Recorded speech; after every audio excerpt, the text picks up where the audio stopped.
안녕하세요, FKJD입니다. 영어가 정말 늘지 않는 사람들의 특징에 대해서 제가 4가지로 분류했습니다. 첫 번째, 영어가 빨리 느는 지름길만 찾는다. 한국에서 독학으로 영어 공부를 하기 위해서 꾸준한 반복 학습과 연습이 동반되어야 하는데요. 이분들은 빨리 영어가 늘 수 있는 지름길과 팁 같은 것만 찾고 있습니다. 정도를 걸어야 하는데 존재하지 않는 마술 같은 비법을 찾아 헤매기만 하고 근본적인 영어 체력을 키우는 연습과 훈련을 게을리 합니다. 이런 분들은 이제 영어 교육 컨텐츠의 타겟이 될 가능성이 많습니다. 2주 만에 미드를 본다. 몇 개월이면 원어민처럼 말한다. 영어 문법 하루면 마스터한다. 좀 깊이 생각해보면 이게 얼마나 말도 안 되는 거짓말인지 알 수 있는데요. 이 혹시나라는 마음에 돈을 입금하고 이런 유료 강의를 수강합니다. 물론 이런 강의들이 나쁘다는 것이 아닙니다. 단지 허위 광고를 한 만큼의 수준에 도달하지 않는다는 것이 문제인 거죠. 이런 마케팅의 주 고객인 분들입니다. 그리고 유튜브, 인스타그램, 소셜 네트워크에서 영어가 빨리 느는 방법만 보다가 아무것도 하지 않은 일상을 몇 년간 반복할 가능성이 매우 농후합니다. 맨날 제자리입니다. 영어가 빨리 느는 방법, 이런 검색을 하고 찾아보는 시간에 집에 있는 영어책 아무거나 꺼내서 방문 잠그고요. 괜찮은 문장 정리하고 분석하고 사전 찾아보고 통한기도 해보고 모르는 단어는 영어 사전에서 발음 소리도 들어보고 그리고 그 소리를 입으로 따라해보기도 하고 이런 것만 해도 엄청난 시간이 필요한데요. 그런 작업을 하지 않으시고 시간만 허비하면서 지름길만 찾는 분들, 이런 분들은 영어가 늘지 않고 오히려 실력이 늘더라도 오랜 시간이 걸리게 될 가능성이 많습니다. 두 번째, 핑계가 많습니다. 시간이 없다, 바쁘다. 그리고 또 이런 핑계를 대시는 분들도 많습니다. 제가 글로만 공부하는 스타일이에요. 정적인 공부만 해와가지고 입과 귀로 연습하는 이런 언어 공부가 성향에 맞지 않습니다. 이렇게 말씀하시는 분들 있으신데, 아니 대한민국에서 다 읽고 쓰고 문제 맞추는 교육을 받았지 발표 수업이나 토론 수업을 한다거나 이런 능동적인 교육을 받은 사람이 얼마나 되겠습니까? 자기 혼자만 뭔가 언어 공부하는 스타일이 맞지 않는 사람, 부족함을 피력하는 경향이 많습니다. 한국에서 독학을 해서 영어를 잘하는 사람들을 바라보면 그들은 이렇게 말을 합니다. 걔네는 원래 잘하는 애들이야. 언어는 타고나야 돼. 그런데 나는 그렇지 않아. 그런 애들은 꼭 언어에 타고난 게 있어.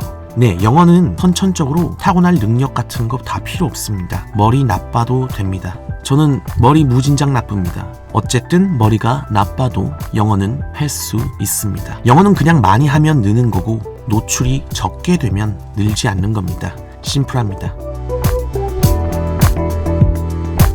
세 번째, 우선순위가 없다. 물론 요즘 세상에 바쁘지 않은 사람들이 어디 있겠습니까?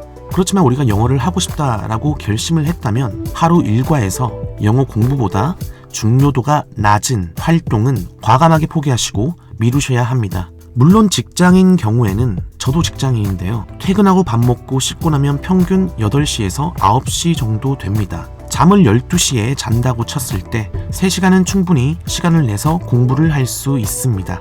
그리고 아침에 일찍 일어나서 30분은 복습할 수 있습니다. 이건 의지에 따라서 더 일찍 일어날 수 있고 더 늦게 일어날 수 있는 거죠. 영어를 잘하고 싶은 미래의 나의 모습에 대한 욕심이 클수록 영어 공부에 시간을 많이 투여하는 것이죠. 욕심이 적고 의지가 박약하다면 그건 영어를 잘하고 싶은 것이 아니라 뭔가 자기 개발은 해야 될 것 같고 목표는 없지만 뭔가 자기 개발은 해야 양심상 열심히 살아가는 것 같고 그러다 보니 그냥 만만한 영어 공부나 해야겠다. 이러한 마음으로 영어 공부를 할 가능성이 많을 겁니다. 이런 분들은 내가 영어 공부를 왜 해야 되는지 영어 공부 목적에 대해서 다시 생각해 보실 필요가 있습니다. 아니면 과감하게 영어 공부를 포기하시고 그 시간을 자신이 좋아하는 것, 자신이 행복해할 수 있는 것에 투자하는 것이 오히려 행복한 삶을 살 수 있다고 생각합니다. 네, 하루에 3시간은 공부할 수 있죠. 그리고 아침에 일어나서 30분 복습하면 3시간 반. 여러분이 만약 대중교통을 탄다면 30분에서 1시간 정도는 또 복습을 할 수 있습니다. 물론 저도 차가 없을 때 지하철에서는 매번 영어 공부를 했었습니다. 그러면 벌써 하루에 4시간 정도 영어 공부를 할 수 있습니다. 운전을 하신다고요? 그럼 어제 공부했던 내용을 운전을 하시면서 흘려 들을 수 있습니다. 그것만으로 매일 리스닝에 노출을 한다면 가랑비에 옷 젖듯이 하루하루 쌓이고 수년이 지나면 리스닝 실력이 축적되어서 더 향상될 것입니다. 제가 거의 3-4년 전에 직장을 다니면서 영어 공부할 시간이 없어서 소셜 네트워크 하는 시간을 없앴습니다. SNS요. 제가 그때 페이스북을 끊었었는데요. 하루에 체감상 3시간이 세이프되는 느낌이었어요. 물론 저는 그 당시에도 페이스북은 무조건 영어 포스팅만 읽었습니다. 페이스북을 하는 순간도 영어 리딩을 하는 시간으로 투여되고 있었던 거죠. 그럼에도 불구하고 저는 페이스북을 하는 것이 저의 삶의 플러스보다는 마이너스가 많다고 느껴져서 과감하게 끊었습니다. 물론 몇 달에 한 번은 들어가죠. 인스타그램은 아예 가입도 하지 않았습니다. 네, 여러분 SNS 하지 말라는 말이 아니고요. 짜투리 시간을 쪼개고 합치면 웬만한 직장인들은 하루에 3시간에서 4시간이 나온다는 겁니다. 이 4시간을 매일 공부하는 게 정말 쉽지는 않지만 저도 해봐서 너무 잘 알고 있습니다. 어지간히 독해야 가능한데요. 솔직히 혼자서 하루에 4시간, 6시간 직장인이 이렇게 공부할 수 있는 분이면 이런 분들은 혼자 냅둬도 알아서 영어가 늘게 되어 있습니다.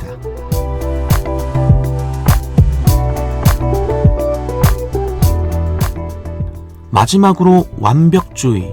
네, 완벽주의 성향을 가지신 분들이 의외로 많습니다.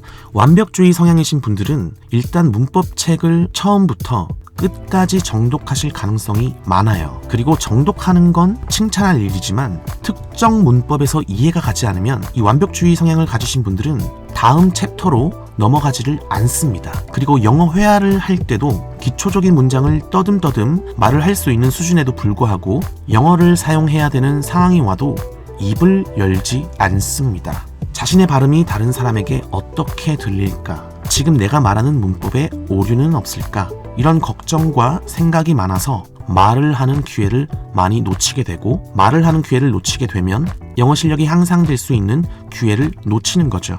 공부를 할 때는 생각을 많이 해야 하지만 실제 밖으로 나가서 사람들과 대화하는 퍼포먼스, 이 퍼포먼스를 하게 될 때는 생각을 하시면 안 됩니다.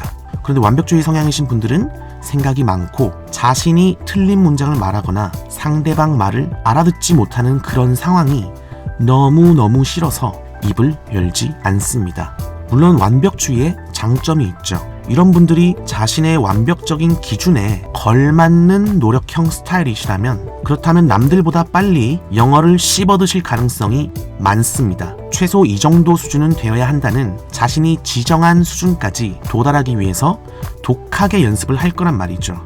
그런데 완벽주의 성향이 부지런함과 비례하는 것은 아니기 때문에 일반적으로는 이런 성향을 가지신 분들이 영어가 늘려면 영어 공부를 할 때 자신의 생각과 태도를 먼저 바꿔야 하시고, 다른 사람들에 대한 의식을 최대한 하지 않으셔야 됩니다. 그렇지 않다면 영어가 늘기까지 지나치게 많은 시간이 걸릴 수 있습니다. 물론 제 생각이 틀릴 수 있습니다.